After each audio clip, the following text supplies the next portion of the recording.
சஷ்டி கவசத்துல ஒரு வரி வருது, ஒரு நாள் 36 கொண்டு. அதாவது கந்த சஷ்டி கவசத்தை ஒரு நாளைக்கு 36 முறை படிக்கணுமா. படிச்சா 7 மணி நேரம் ஆகும். நான் படிச்சிருக்கேன். ஆனா கலியுகத்துல கந்த சஷ்டி கவசத்தை ஒரு நாளைக்கு 36 முறை படிக்கிறதுக்கு நேரம் இருக்காதுன்னு தான் அதுலயே சூட்சுமமாக ரகசியமாக ஒரு விஷயம் சொல்லப்பட்டிருக்கு. முருகனுடைய அருளால் நான் தெரிஞ்சுக்கிட்டேன். அதை நான் உங்களுக்கு சொல்றேன். ரவண பவச ரரரரரரரா ரிவண பவச ரிரிரிரிரிரி, இதுக்கெல்லாம் என்ன அர்த்தம் நான் தேடி தேடி தேடி முருகன் அருளால் தெரிஞ்சுக்கிட்டேன். சரவண பவ முருகனுக்கான மந்திரம். இதை 6 முறை சொல்லணும்.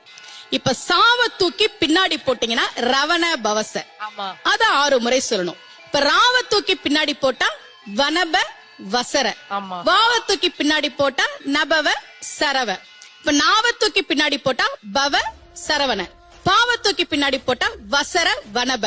ஒன்னொன்னையும் 6 முறை சொன்னா 6 × 6 36 வரும். இப்படி சொன்னால் 5 நிமிஷத்துல சொல்லிடலாம். கந்த சஷ்டி கவசத்தை 36 முறை சொன்ன பலன் கிடைக்கும்.